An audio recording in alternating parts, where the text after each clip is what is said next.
Hello and welcome to Real Hi-Fi Help. Let's have a look at Martin Logan and the sound that you get from that brand.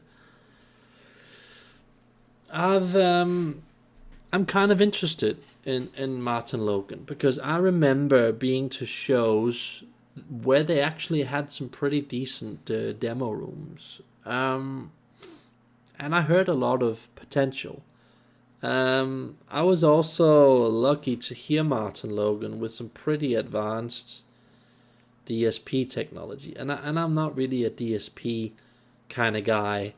Not really, not feeling it at all. But I did hear a very high level of DSP, and it was kind of interesting and a bit of an eye opener. It was very close to the real thing, but not quite. I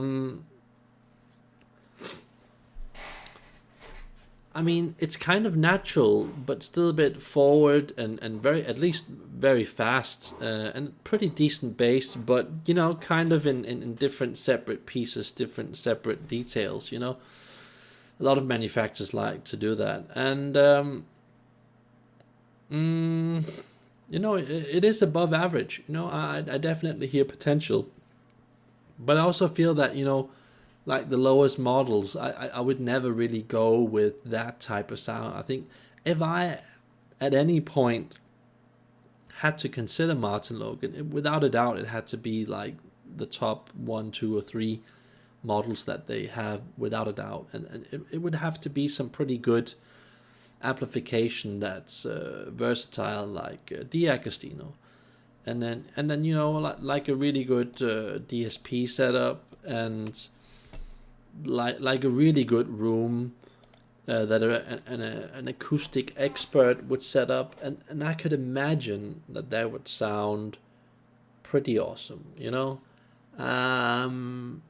It wouldn't really blow my mind like the best gear, but I would still consider that to be attention grabbing, doing a lot of really good stuff, putting like all the ticks in the boxes, saying like, yeah, this is good, I can listen to this. It doesn't really annoy me, it isn't really bad, not the best, but still kind of good, and grabs your attention. So yeah, kind of average, but not really.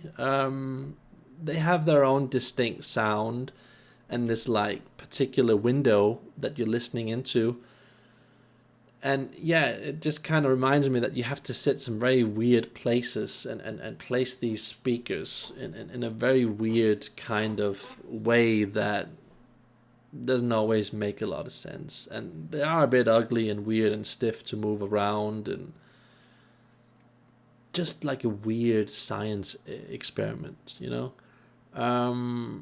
And yeah, it is a bit of a nightmare figuring out the perfect placement and pairing it with gear. I think that it's just one of those things that you buy and you just end up using hours and hours of setting it up, and probably years setting it up, using all kinds of different amplifiers, trying this and that kind of thing on it, because it's a very much of a hi-fi experience where it's almost like you're taking these test tubes, and you're mixing them all together, and you're kind of figuring out, oh, how does this chemical react with that chemical? Is it going to explode? Is it going to smoke?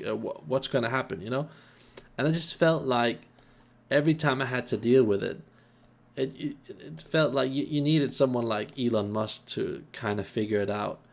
It just wasn't easy figuring out, okay, what's the optimal sound? How do I get on to the next level? How does these cables react with the amplification I've got, with these speakers that I got? What is the sound of this cable I'm listening to? Is it the speaker? Is it the cable? Is it the amplification? What's going on here? And it kind of, it doesn't really tell you like shit is happening. Like, just give up. It's bad. This is bad.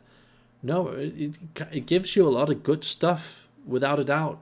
But for me, it's like I just feel like a mad scientist, having to deal with this.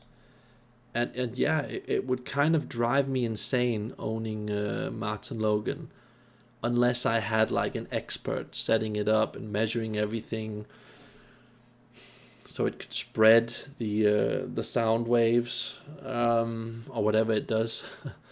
um, so yeah, kind of weird, and also kind of feels like you can't really use the best equipment in the world with this. You know, it just feels like you have to go with something like Macintosh, Past Labs, Acroface, stuff like that. You know, if it just feels like it belongs in that, quality of gear. So interesting stuff is definitely happening.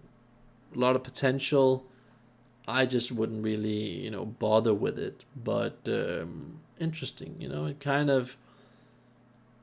It kind of sparks your interest in hi-fi. A bit like, I would say a bit like Yamaha. Once you start getting up to the good gear, it kind of like, it's a bit on your mind. It gives you a bit of goody stuff, and you're like chasing that good sound. You're definitely getting somewhere, but you can't really fully figure out where you're going. But definitely stuff is happening. So interesting. I definitely don't think that people should call it a rubbish brand. Just kind of interesting, and especially the bigger models. But you can say that with all brands. But I would definitely not look at the smaller models. I felt that they were very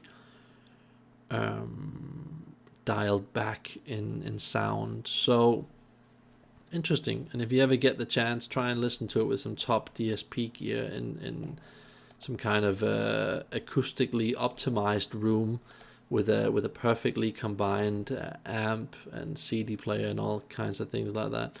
It's just interesting, a lot of potential. I heard a lot of that potential that I heard in Verity Sarastro speaker.